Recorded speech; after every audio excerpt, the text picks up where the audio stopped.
오늘 우리가 함께 읽은 이사야 6장 1절에서 13절까지의 말씀을 가지고 구원과 사명이 시작되는 때, 구원과 사명이 시작되는 때라는 제목으로 함께 말씀을 살펴보기로 합니다. 오늘 본문은 이 유다의 우시야 왕의 죽음 이야기로 시작하고 있어요. 이 우시야 왕권이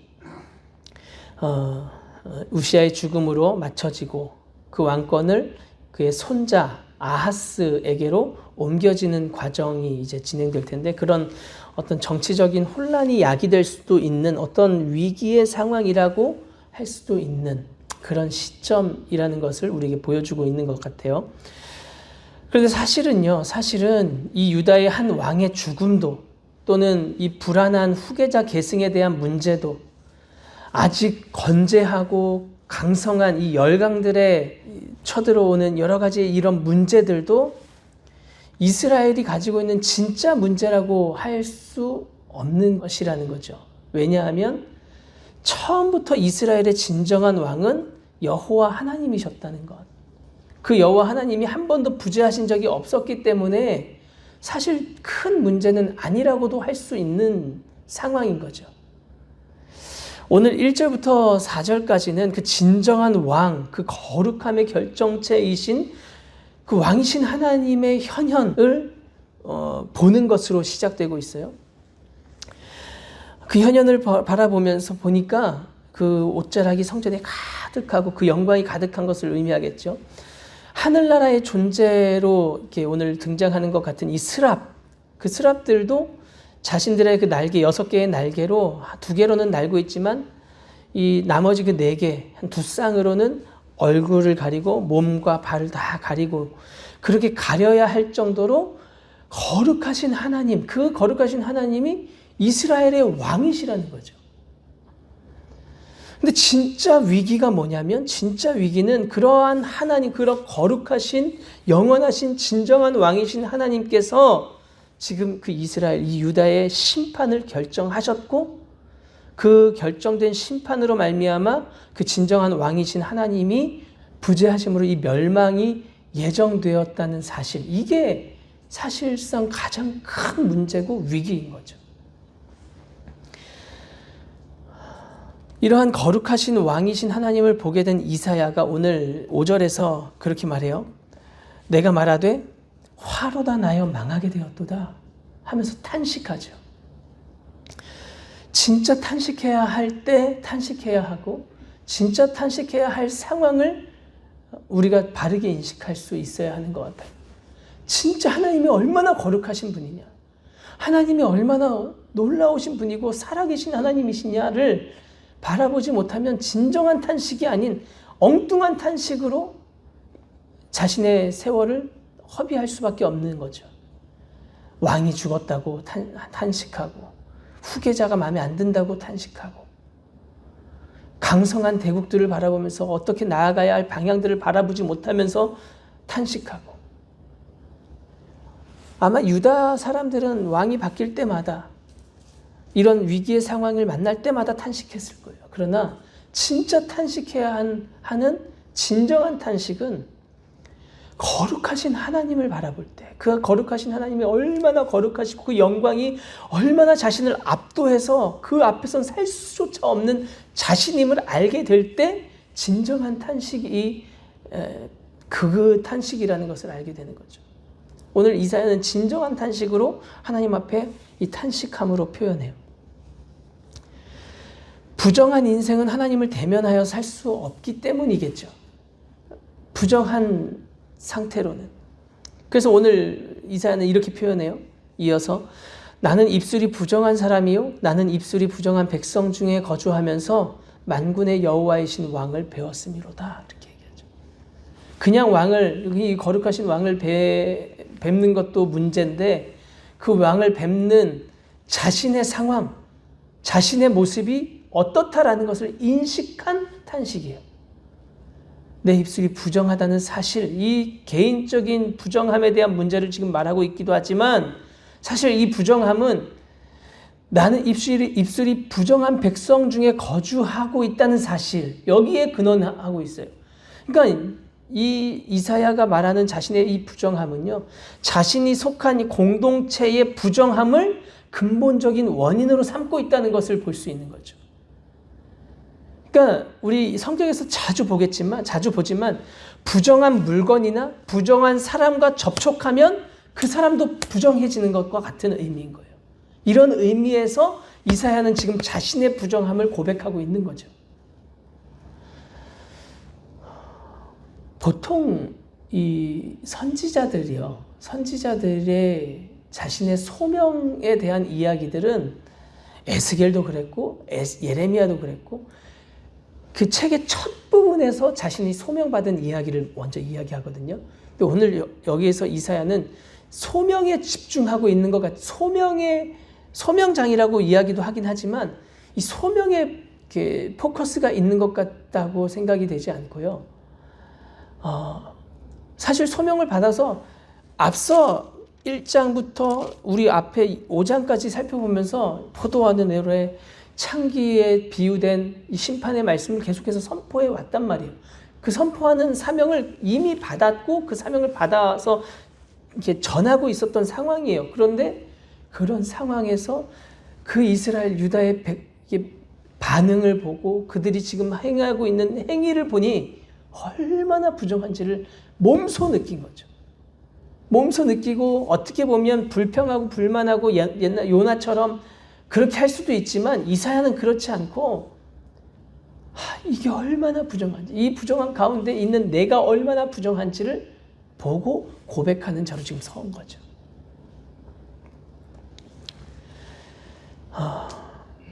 이렇게 부정함을 인정함으로써 이사야는 자신을 이 백성에 일치시키고 있어요. 나는 뭔가 이 사람들과 다른 거룩한 사람이라는 어떤 특별 의식을 전혀 갖지 않고 있다는, 이거 정말 큰 문제죠.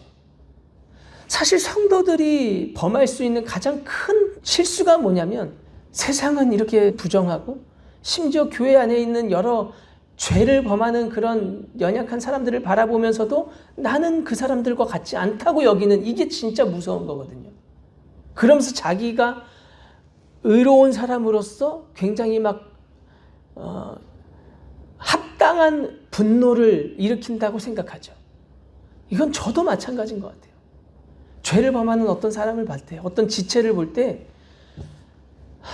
우리는 참 여기에 약한 것 같아요. 나는 저렇진 않거든. 이러면서 자신은 의롭게 여기고 그 사람을 더 정죄하고 그 상황을 굉장히 부정적으로 이야기하는, 이게 우리의 문제죠. 근데 이사야는 그렇지 않았다는 거죠. 그 부정함과 그 죄를 자신과 일치시켜요. 이게 내 죄라고 고백해요.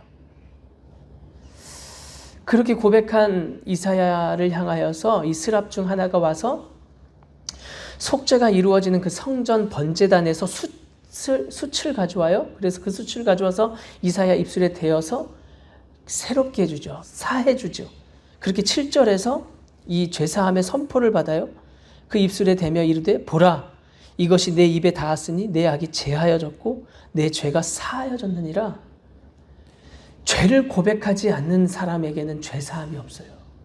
그러니까 아까 말한 것처럼 다른 사람들이 죄를 바라보면서 죄인들과 나는 같지 않아 여기면서 자신은 의롭게 여기는 사람에게는 죄사함이 허락될 수가 없는 거죠. 이걸 우리가 분명하게 알고 자신에게 인정할 수 있어요.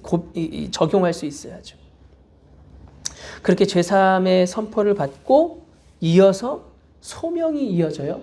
8절에 보니까 하나님이 이렇게 말씀하시는 게 내가 누구를 보내며 누가 우리를 위하여 갈고, 그때 이제 이사야가 말하죠. 내가 여기 있나이다, 나를 보내소서. 그렇게 사명자로 서게 되어지죠.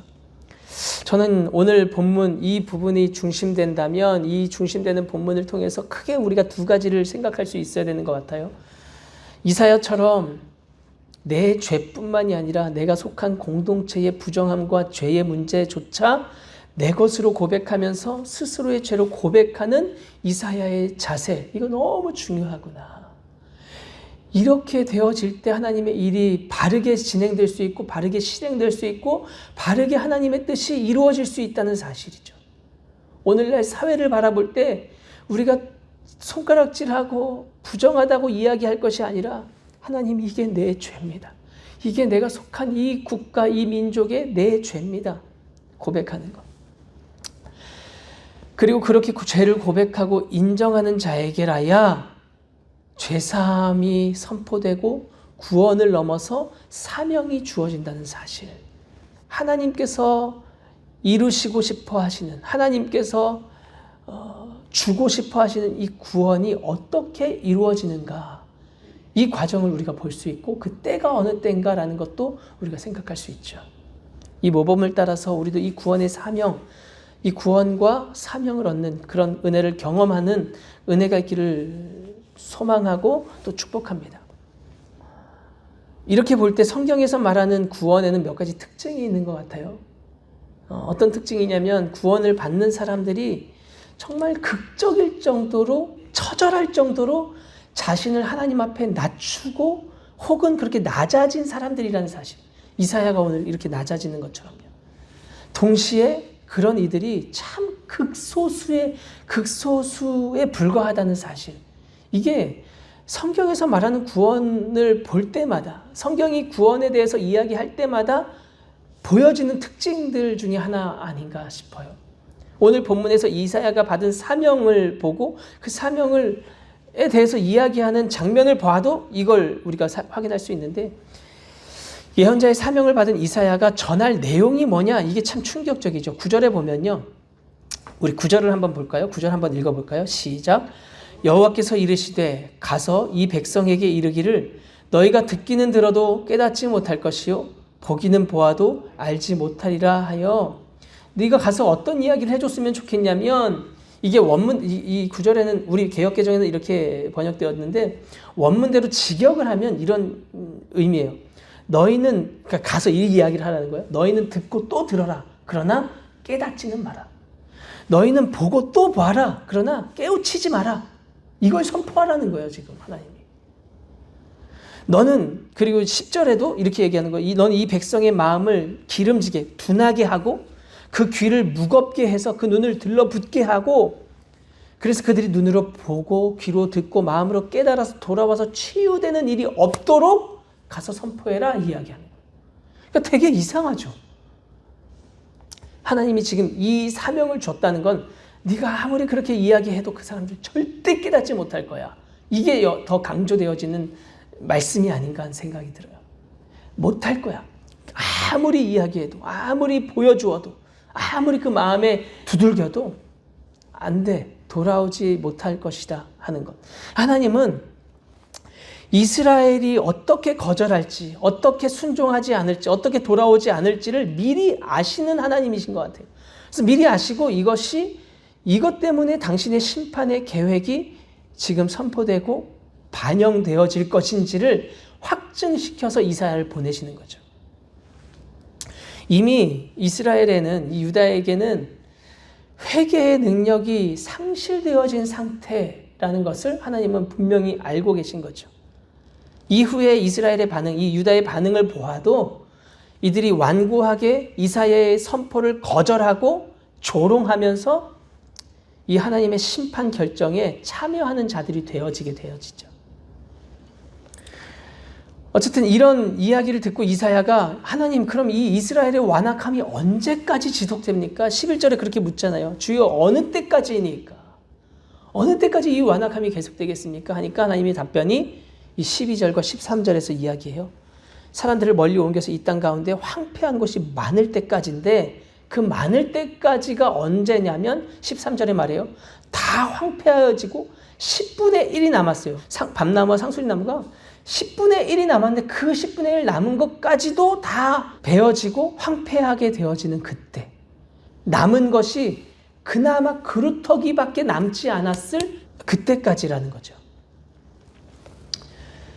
완악함에 대한 심판의 메시지, 그 심판은 멸망으로 끝날 텐데 그 멸망 중에도 오늘 이사야처럼 자기의 죄를 인정하고 공동체의 부정함마저 자신의 것으로 고백하는 자, 이게 아마 이 거룩한 씨, 오늘 13절에 말하는 그 거룩한 씨, 그 땅의 그루터기가 아닐까 하는 생각이 들어요.